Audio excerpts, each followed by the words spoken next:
Hello बच्चों, अब हम करेंगे क्वेश्चन 2।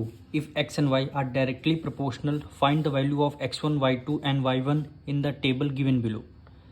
आपको क्वेश्चन में बोला गया है x एंड y, ये जो x के नंबर्स हैं, ये y के नंबर, ये क्या है? डायरेक्ट प्रोपोर्शनल है। डायरेक्ट प्रोपोर्शनल मतलब है 3/72 इक्वल होगा x1/120 इक्वल होगा x2/192 इक्वल होगा 10/y1 की वैल्यू। ये सारे नंबर आपको फ्रैक्शन जो है इक्वल टू में रखने हैं। जैसे हमने क्वेश्चन नंबर 1 में सॉल्व किया था, ये प्रोपोर्शनल है कि नहीं है, इसमें प्रोपोर्शनल आपको गिवन है, आपको वैल्यू फाइंड करनी है। तो सबसे पहले क्वेश्चन नंबर 2 में देखिए, x/y, ये वैल्यू सारी इक्वल है किसके?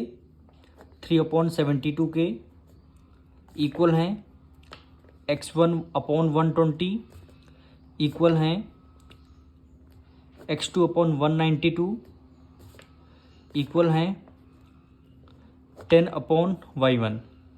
ये आपको क्या क्वेश्चन में गिवन है? क्वेश्चन में गिवन है। क्यों गिवन है? क्योंकि बोला गया है x and y are directly proportional, यानी दोनों एक दूसरे के प्रोपोर्शनल में है। अब आपको x1, y2 और y1 की आपको वैल्यू निकालनी है। तो सबसे पहले देखिए, ये फ्रैक्शन 3/72 है। दोनों फ्रैक्शन हम क्या कर देंगे? इक्वल रख लेंगे। यानी यहाँ पे देखिए 3/72 इक्वल होगा x1/120। अब ये देखिए इक्वल हो गया, तो आप क्या करेंगे? दोनों फ्रैक्शन की क्या कर देंगे? क्रॉस मल्टीप्लाई कर देंगे।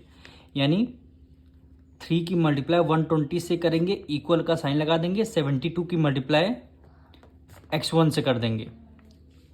अब देखिए 3 मल्टीप्लाई 120 अपॉन 72 की को 72 मल्टीप्लाई इक्वल टू को से डिवाइड में, ये वैल्यू आपकी x1 की आ जाएगी। ये वैल्यू आपकी किसकी? x1 की आ जाएगी। अब इसको आपको सॉल्व करना है। तो देखिए 3 1 जा 3, 3 2 जा 6 और 3 4 जा 12 हो जाएगा। और 24 5 जा कितना होता है? 120। 24 5 जा 120, 5 की मल्टीप्लाई 1 से करेंगे, यानी x1 की वैल्यू आपकी कितनी आई है? 5। x1 की वैल्यू हमारी आ चुकी है। अब इसी तरह देखिए यहाँ पे x2/192 है, ये वैल्यू किसके इक्वल रख देंगे? 3/72 के। सारी वैल्यू हमें क्या करनी है? 3/72 के इक्वल रखनी है। यानी ये वैल्यू देखिए 3/72 है, 3/72 को हमने एज इट इज रखा है। किसके इक्वल रखें? ये वैल्यू हमारी फ्रैक्शन सॉल्व हो चुका है, हम इसके इक्वल रख देंगे, यानी इक्वल टू x2/192। इसको आपको सॉल्व करना है, फिर क्या करना है? क्रॉस मल्टीप्लाई करना है। यानी 3 की मल्टीप्लाई 192 से करेंगे, इक्वल होगा 72 की मल्टीप्लाई x2 से करेंगे।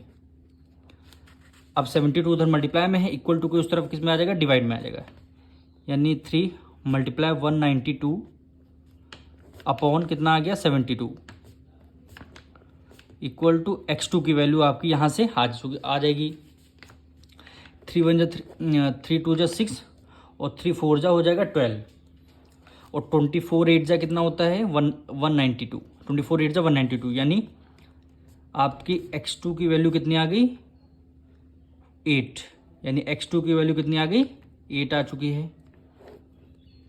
अब देखिए, अब आपको y1 की वैल्यू पता करनी है, तो आप क्या करेंगे? 3/72 को 10/y1 के इक्वल रख देंगे। यानी 3/72 की वैल्यू 10/y1 के इक्वल रख देंगे। इसकी कर देंगे क्रॉस मल्टीप्लाई, यानी 3 मल्टीप्लाई y1 इक्वल होगा किसके? 72 मल्टीप्लाई 10। y1 की इक्वल होगा 72 मल्टीप्लाई 10 डिवाइडेड बाय कितना हो जाएगा? 3 हो जाएगा। इसको आपको सॉल्व करना है। 3 2 जा 6, 3 4 जा हो जाएगा 12। अब देखिए y1 की वैल्यू 24 की मल्टीप्लाई 10 से करेंगे, क्या आंसर आएगा? 240। यानी 240 y की वैल्यू हमारी कितनी आ गई? 240।